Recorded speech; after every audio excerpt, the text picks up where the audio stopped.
can learn science, you can learn data, but you can't really teach someone how to interact with people and kind of be a chameleon in ways. No one is going to hold your hand. No one is going to tell you what to do, when to do it. You have to take that initiative. I gave up a life to build a new one and take on this opportunity. It shows more about your character than just BSing an answer, because they're going to know that you're BSing that answer. You really have to ask yourself, how bad do you want this?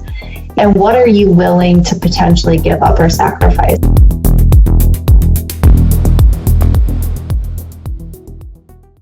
Hey guys, welcome back to the Soliman podcast, where Pharma's future is being rewritten. Today I'm talking with rockstar Medical Science Liaison, or MSL, Kat Iseman, or Kat, on the front lines of innovation. She's someone who knows exactly what it takes to thrive in this competitive landscape. So if you're looking to understand how you can build your career as an MSL, be very, very successful, and really stand out as a scientific leader, this is your episode. So let's dive in. So Kat, welcome to the podcast. Thanks so much, Will. I am thrilled to be here. Yeah, we're thrilled to have you. So before we begin, just a little bit about Kat Iseman, or again, Kat. She's an MSL within the sleep neuroscience sector at Jazz Pharmaceuticals, and she currently lives in Charlotte, North Carolina. And more than that, Kat was awarded the Medical Affairs Rookie of the Year Award in 2024. She's originally from Pittsburgh, and she got her PharmD from Duquesne University. And she also got her board certification as a board certified medical affairs specialist, or BCMAS professional, through the ACMA. She has a diverse background in pharmacy, retail, long-term government, specialty, you name it. So that's why I think it's going to really be interesting to hear today more about Kat and her background and her journey. And she's very well-rounded, as you can see.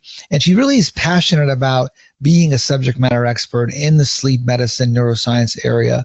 And as I'm sure she's going to talk about building relationships with all the leading key opinion leaders around the country in this specific area. So again, welcome to the podcast, Kat. So before we begin, maybe talk to us a little bit about your career path or your journey that led you to where you got today as an MSL. Yeah, absolutely. Thanks, Will. And first off, I do just want to note before we, begin, I am speaking in a personal capacity and not as a representative of my employer. So, just to cover that base. But as far as my background, man, it's quite the journey, if I'm being honest. Starting off as, just a, pharmacist in retail, and then, progressing onwards, I really got to the point in my career, mainly when I was within long-term care, that I just was starting to feel really unfulfilled. You get to that point where, you want to make more of an impact within patient care.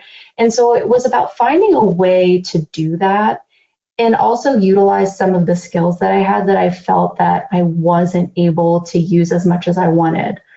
I've always been more of a creative, more business-oriented type of person. And so, when you're in direct patient care, you don't necessarily get to, use those skills as much.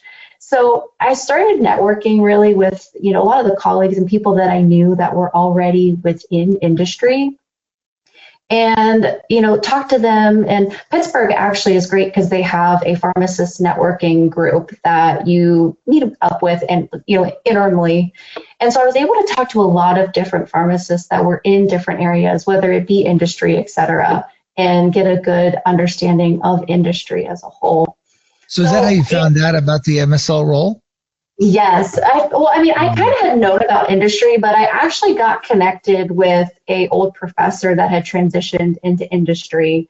And he's actually the one that also told me about the BCMAS. So, at this point, I was kind of on the precipice of really thinking like industry is the place for me. And so then at that point, it was figuring out how the heck do I transition in? Because as you know, it's super competitive. It's, a pretty tough market. And so, without any experience, I was like, gosh, like, how am I going to do this? Ironically, around the time I was considering the BCMAS, I actually lost my job. So a lot of the excuses I had made up to that point, whether it was, I don't have the time or I don't feel like spending the money, et cetera, they didn't apply really anymore. So I went ahead and I, proceeded with the BCMS. And then also at that point, one of the pathways I also saw into industry was a fellowship. Now, granted, I had been out of school at this point for a number of years, but Yeah. I figured why not? I didn't really have anything to lose at that point. So I also tried for a fellowship at that time too, just because the timing really worked out. Ultimately, didn't get a fellowship, did get the BCMAS. But what that process really helped me with was interviewing and getting a better understanding of industry, once again, talking to more people, getting, more insight into all the different fellowships that were out there. It really helped me ultimately, with my transition. That's great. That's great. And I commend you for trying to get a fellowship after being out for a while. But you know what? I'm really happy you share that, because a lot of people who try to get a fellowship, it's difficult. There's not that many fellowship spots. And as you know, there's a lot of PharmD grads. And so it's difficult. They're very, very competitive to get. And for many people who end up getting the board certification in medical affairs or the BCMAS, that becomes a really good alternative path if they can't get a fellowship, or sometimes with their fellowship, to help them, land a role in some cases. So that's great that it was able to help you. So, okay. How do you think, if you're somebody listening to this and you're a pharmacist and you're considering wanting to work in industry, how do you know if it's the right thing for you? Like, in other words, I'll tell you a quick story. So I was in MSL years ago. That's how I started out. And I had two guys that I worked with. They had come over from academia. They were professors in pharmacy schools. They came over to be in MSL. And it was terrible. They were terrible MSLs. They were very good scientifically, but they realized quickly they didn't have the personality to be an effective MSL. So what do you think it takes to be a really good MSL in today's market? Yeah, I think it takes a number of things. First and foremost, being able to learn the science and data, that's one aspect, but such a huge part of this job is truly building relationships and being emotionally intelligent. In some ways, I think that's even more important, that social aspect, than even, because you can learn science, you can learn data, but you can't really teach someone how to interact with people and kind of be a chameleon in ways I think are really key. Let's talk about that a little bit, about being strategic and managing your territory, because a lot of people don't realize, who've not been in the MSL role, or people sometimes that are early on in the MSL position, they're surprised that there's a little bit of autonomy, or a lot of autonomy, in terms of how you manage your territory. So you need to know, okay, you have this list of KOLs. Sometimes you do, sometimes you don't. Sometimes you don't have any KOLs in terms of a list, and you have to make the list.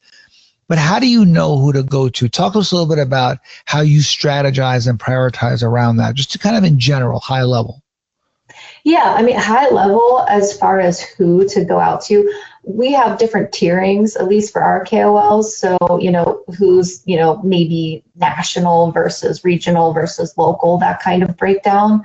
And so really based on the metrics that we're given is how I targeted those KOLs. So obviously when you're thinking about who's most important, it's going to be your national leaders, your, regional leaders. So really first focusing on them and then kind of working my way down. So let's say there was, someone in one city that's national. Who else is in that city that I can also talk to while I'm there and make the most of my time? So yeah. Yeah, and I would add to that, I think that's a great point. Looking at your company's strategic objectives within medical affairs, what are their objectives? What are they focused on? And then making sure that you're meeting with people that ultimately tie back to those objectives. I think that's really, really important. What about the compliance side? Did that surprise you? Because, when you're coming out of industry into industry, sometimes people are really surprised by the level of scrutiny from a compliance and regulatory perspective. Yeah, I suppose I was somewhat surprised, but in the same breath, having the, background with the BCMAS, understanding some level of the compliance area, it wasn't as shocking, I think, but obviously it's something to always keep at the forefront of your mind, that you are separate, medical versus commercial. But with the FDA too, having some new scientific guidance, I think it's kind of pulled back some of, I don't want to say the restriction, but, at least with us sharing data reactively versus, proactively and making that judgment call, I think it's first off, it's kind of muddled the water. I think there's some MSLs that are a little bit more comfortable taking that initiative and being intuitive, whereas others maybe aren't, and they've been in the field for a while. So I think finding a balance with that too is a little tricky. Can you elaborate on that a little bit, Kat? Because people listening may not know what that FDA guidance is. So as far as, the FDA's new guidance, I believe it came out about 6 months ago or so at this point. But historically, when sharing data, we had to be very careful with what we were sharing, proactively versus reactively. And at this point, the FDA has given the green light to share data that may be off-label or may be, something that the doctor hasn't explicitly asked about, if it's applicable / relevant to either, the current conversation, or you think it would be beneficial for that provider in, obviously in the name of, bettering patient care. So it lifted some of that, ban before that we had, or that restriction, I should say. However, once again, you have to be really cognizant of A, who you're talking to, and B, once again, understanding that, if you are going to share this, that it is going to be, well received, and that you are still coloring within the lines to a degree. But once it does, essentially, they'll give you the autonomy as the MSL to share scientific data if it is deemed, relevant and scientifically, beneficial for that provider. Yeah, it's important because historically sharing anything off-label proactively was a no-no, right? You couldn't do it. So there's definitely been a re-examination of what the pharma community, MSLs, can do. And I think that's really important. I'm glad you brought it up. And I think, I'm sure you've probably seen this in the news, but the FDA this year, earlier in the year, they announced this whole thing about expediting approvals of certain drugs, right? Which is this NPV, the National Priority Vouchers. They're giving vouchers to certain companies to help them fast track approval of certain drugs, even if they don't have necessarily all of the data. And I'm just curious, how do you feel about that? I think that it's great for certain disease areas. Obviously, those are probably mostly more the rare disease space, just because, usually in these instances, there are 4 patients out there that don't have options. So I do think that there is a reasoning behind it. However, I do think we also have to be careful from a safety perspective. You may have some of the data, but let's be honest, once a drug is out in the real world, there's a lot that happens that may not be uncovered in like the perfect clinical setting. So, I think while it's beneficial to still tread, carefully. Yeah, I would agree. Absolutely. And I think that, it's a good that the FDA is trying to do this. I think, to your point, a lot of patients will benefit, especially those with certain rare diseases where there's not a lot of options. And I think what a lot of people don't realize who might be listening to the podcast is that, you remember, for many diseases, there are a very limited number of options for patients. And sometimes if you're in a situation where you're dealing with a disease where it's unfortunately a fatal disease and you have no other option available to you, you might take a drug even if the risk is high, right, because of the alternative outcome. So, and it's always a difficult situation to deal with, but I think it's good that the FDA is giving a little bit of that flexibility, because I think especially prior to COVID, it was difficult. It was very cumbersome to get a lot of drugs approved. The process was very difficult. So I think we have to balance that, because obviously, as you know, we got to make sure that their safety is top priority, right, when we're approving these products. And so we don't want to put anything out there that could compromise safety. Talk to us a little bit about your role on a day-to-day basis. So if someone's listening to this and they're interested in being an MSL, what could they expect on a day-to-day basis? What an MSL does? Like, because I know it's not routine. Every day is a little different, but tell us kind of on a day-to-day what it looks like. Yeah, I was going to say, well, that's one of the beautiful things, and also one of the unpredictable things about being an MSL is that every day can look different. I will say, generally, you make your own schedule. So a lot of the times for me, my Mondays and Fridays, I try to save for administrative tasks. And it's usually the days as well that we do have meetings planned or scheduled. Normally Tuesday through Thursdays are when I'm on the road or planning meetings. Now, the beauty of, post-COVID era, you do have some of the autonomy to have virtual meetings. So maybe I do have a virtual day of meetings, but alternatively, I'm out in the field. So thankfully my territory is somewhat drivable. So I'm out driving to different places, having, different KOL meetings. And then obviously it's the back end of entering your insights, entering your interaction, entering what you talked about. And I'm very anal with my note taking, so I always try to enter everything in within a certain time window just because it does pile up. But yeah, it's kind of a balance. Like I said, it's between, obviously the admin side and meeting side, as well as, face-to-face interaction. Tell me, what's the most difficult thing about being an MSL? I would say balancing everything. Sometimes you do have these periods where it's really busy and you can't breathe because you have 5 interactions that you still have to enter and you have 5 more that you have to plan for. And then you also have meetings on top of it that you're supposed to be on and, interact with, other people. And so I think really that balance of all of that is difficult. But if you are able to be strategic and kind of plan for it, even if things come up or, there's a medical information question that gets submitted, you still can give yourself the grace to get it all done. Tell me about that a little bit more. So when you're looking at, for example, entering interactions or you're looking up KOLs that you're going to be meeting with, what's that process like? Is it difficult to get access to KOLs and to actually meet them, right? Because to your point, what people don't realize is even though you might not have a quantitative metric where they tell you, look, you got to meet with X number per month, you still have to fill your calendar up. You've got to be busy, right? You can't be not seeing KOLs for weeks on end. So you've got to constantly fill your pipeline with people you're going to be meeting. Like, are you planning it out for the next 4 weeks? And, are you rotating it throughout your territory? Like, walk us through a little bit, again, for the folks that don't know how you do that. Yeah, so for me, I try to plan my calendar out for at least the next 6 weeks.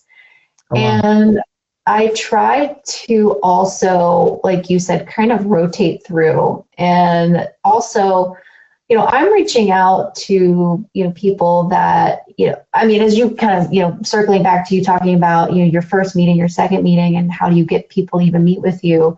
I think your first meeting when you're first starting out as an MSL with these, KOLs is pretty much sets the tone, in my opinion. And that's why I think it's so important for those initial first meetings to do so in person, because it's really hard for someone A, to turn you down in person, but also B, to not be, I don't know, maybe somewhat intrigued that, someone does actually want to make that effort.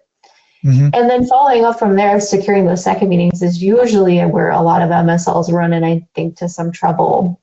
But I feel like if you've set the correct tone in that first meeting, that they'll want to see you back. Now, whether that's, whether you explore potentially other options or other settings for meetings, such as maybe, you offer dinner this time. I mean, for me personally, I prefer to meet my KOLs in their offices if they're able, just because I do personally like to keep it more professional. But, for those that you do get more comfortable with as time goes on, you may consider dinner with them or, maybe grabbing a coffee or, something along those lines, I think, just to kind of mix it up. I've also had a lot of success hosting some dinner discussions, kind of just getting a group of people together. I think it's nice to be able to have multiple perspectives in one place, and then also not all of the pressure lands on you yourself and just, kind of having dinner with a, KOL one-on-one. But as far as being strategic, it's kind of just sprinkling everything in, planning it out, making sure that you do have your calendar filled, and also account for conferences. If you know that you're going to see a doctor at a conference, you don't need to see them maybe a week or two before that conference, so kind of keeping that in mind as well. It's all about your strategy. Now, you were, like we said at the outset, Rookie of the Year. So congrats again. That's a big accomplishment. How did you accomplish that? What did you do different that made you stand out? I was really afraid you were going to ask that question because I get asked it a lot. And I'm sure. Really, people want to know.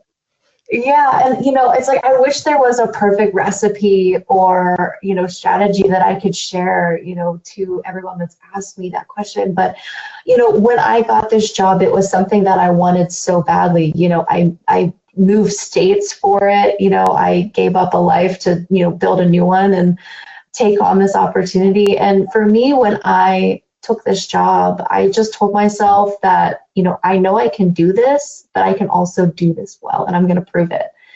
And I really just hit the ground running is what my old boss, my old associate director would say, prior to him retiring actually. But, I went out there and I just started meeting, all my KOL. I was making meetings. I just wanted to get in front of them. I wanted to show my presence because my territory had actually been vacant. So there was a need there as well.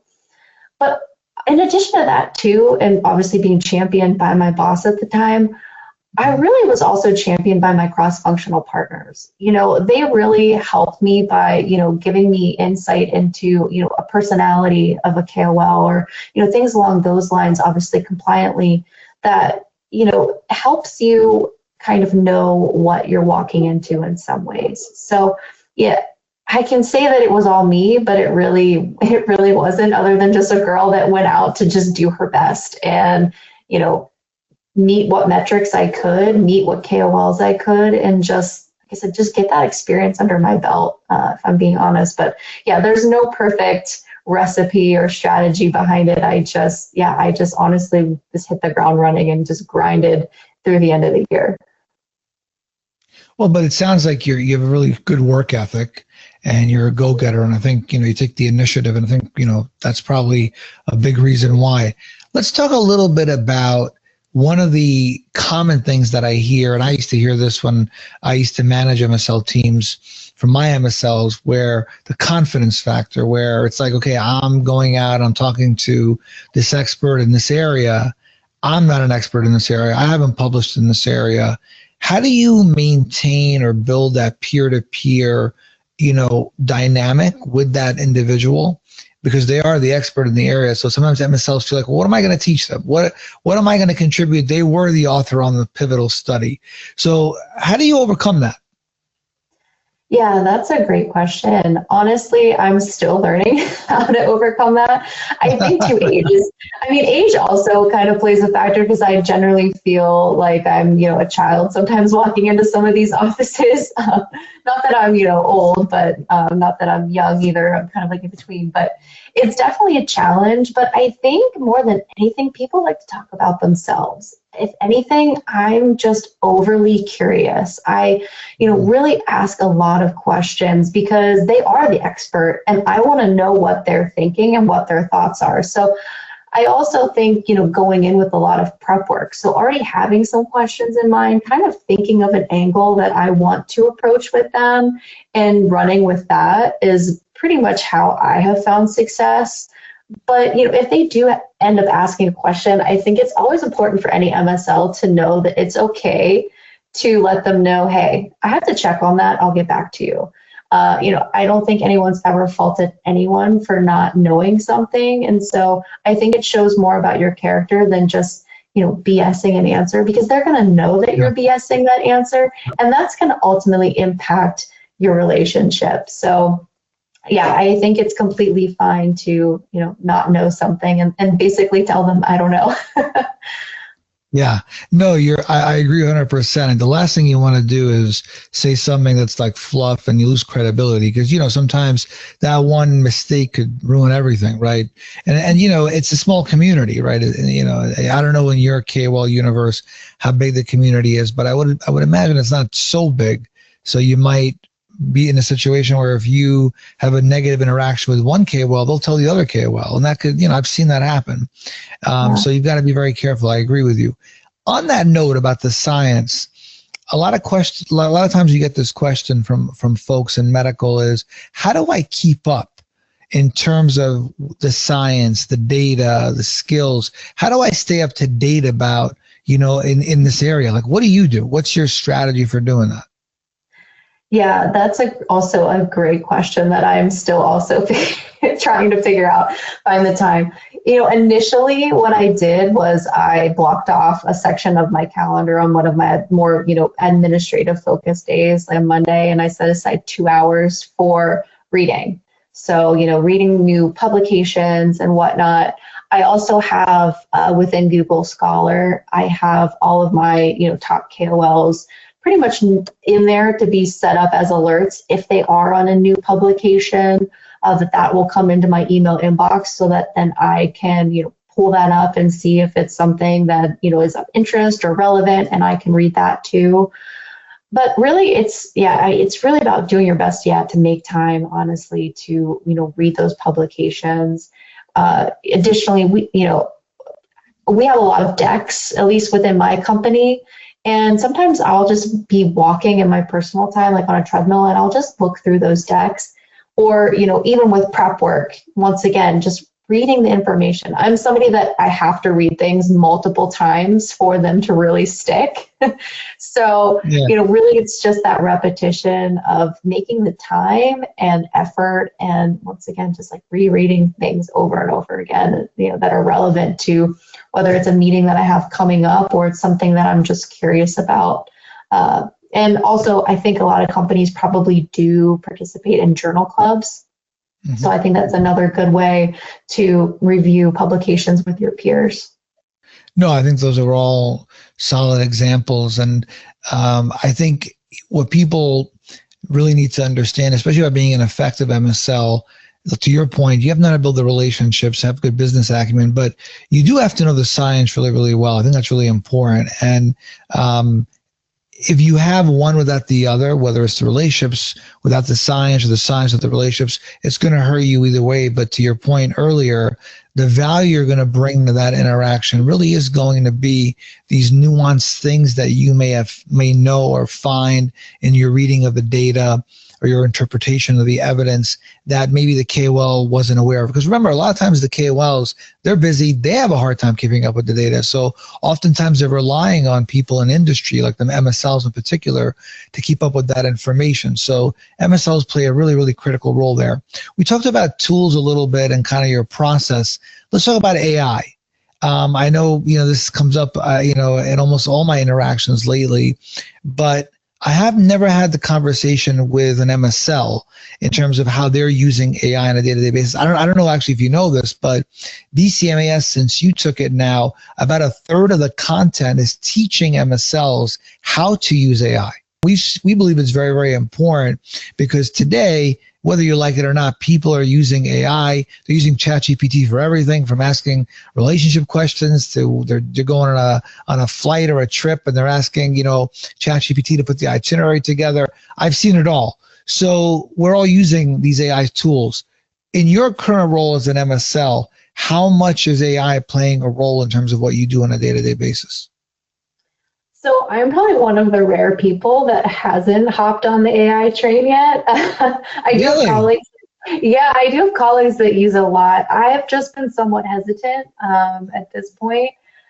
I definitely see the utility. I'm waiting to see, I think, what is going to be the standard of use. I think what you noted in the new BCMAS course, where it's touching on when it's appropriate to use AI and when it's not. I think that's a really good point, because not that you become reliant on it to some degree, but I do think MSLs have to be careful and take things with a grain of salt. I know some MSLs that have utilized AI and it's potentially not given them correct information, or, it gives surface level information. And so I think MSLs really need to be cognizant of the fact that it doesn't replace the need to dig a little deeper sometimes.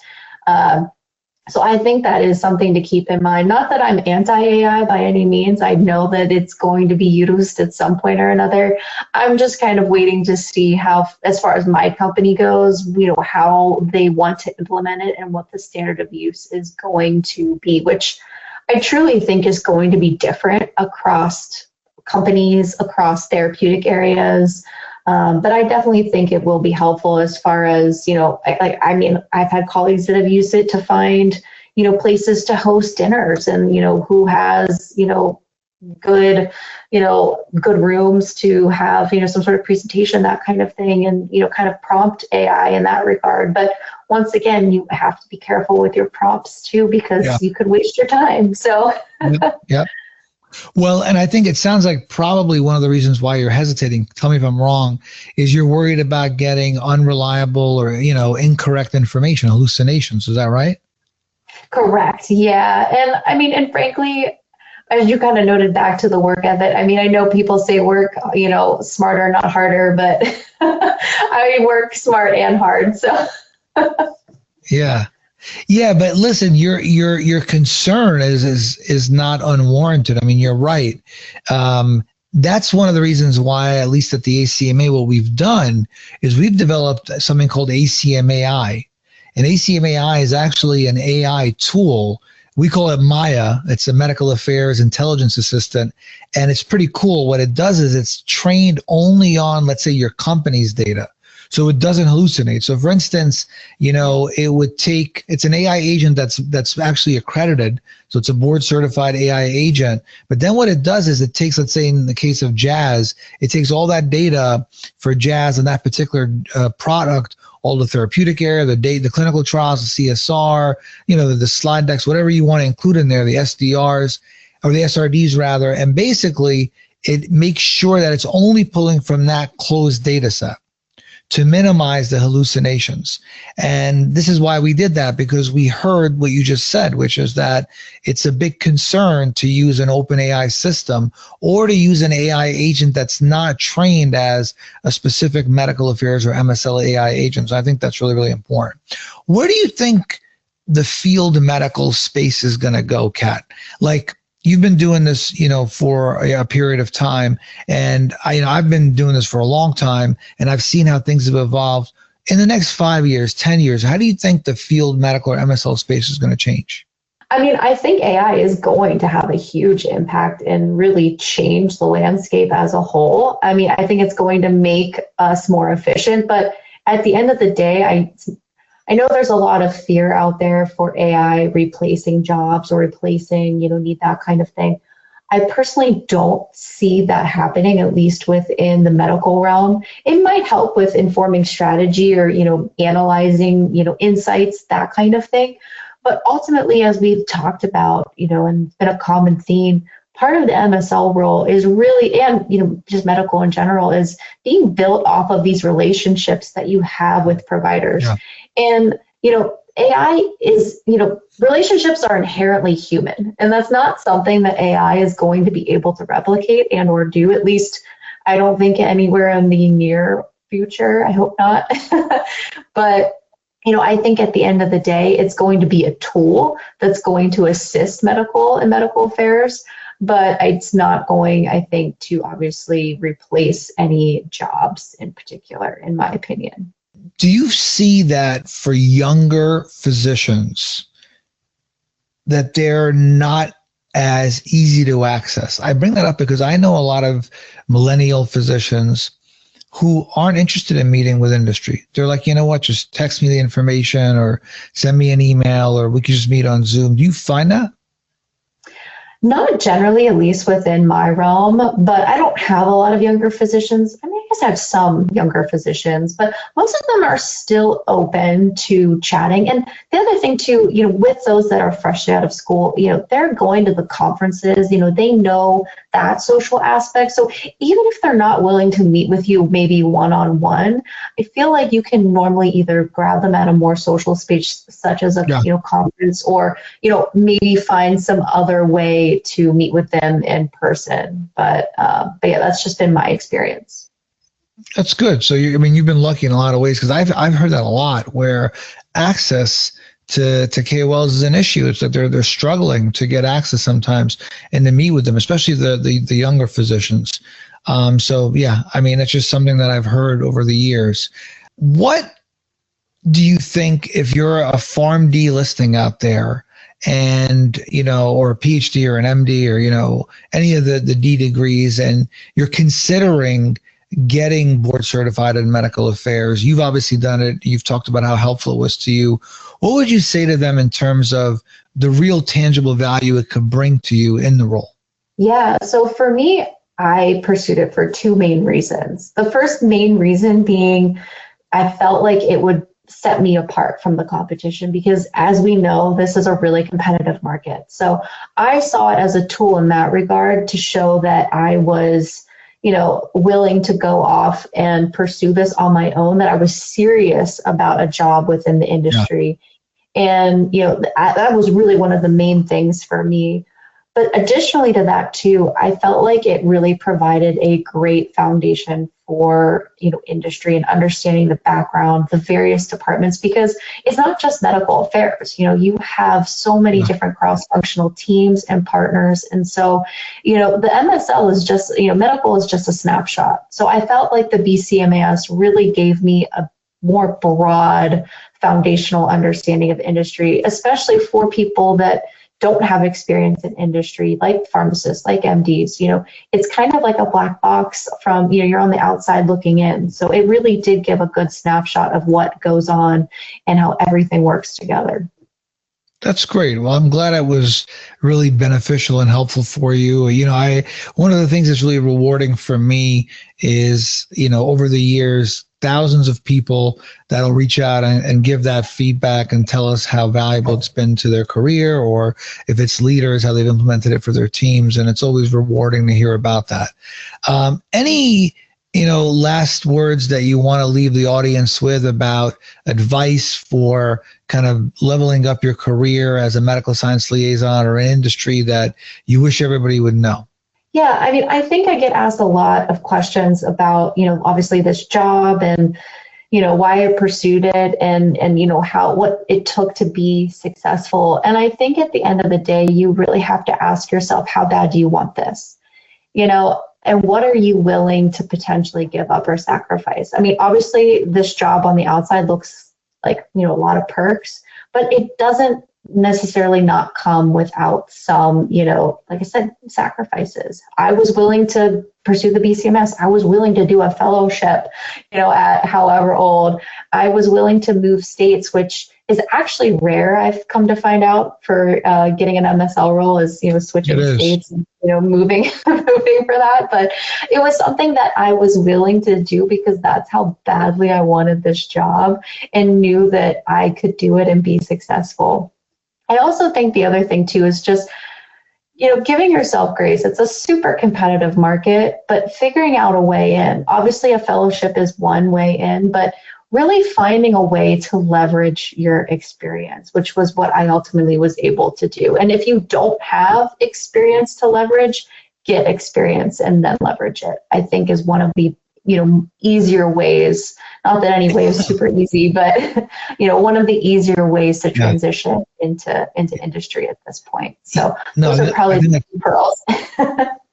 No, I think that's great advice. And you're right. Most people wouldn't travel to a new territory to get the position. So, I mean, obviously you wanted it really bad and you were willing to do whatever it took to be able to get the role. And I think for the people listening too, it's important to understand most MSLs, when they're hired, they tend to live in the territory or very close to the territory. It's driving distance or whatnot.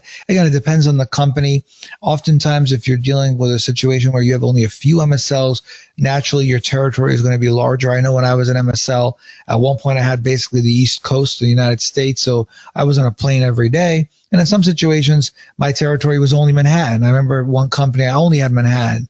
But Manhattan's a lot. It's small, but there's a lot, right? There's a lot of big density of KOLs there in Manhattan. So it just really depends on your particular situation. Kat, this was really great. I really enjoyed the conversation. I think people are going to enjoy really understanding your path, the insights that you shared.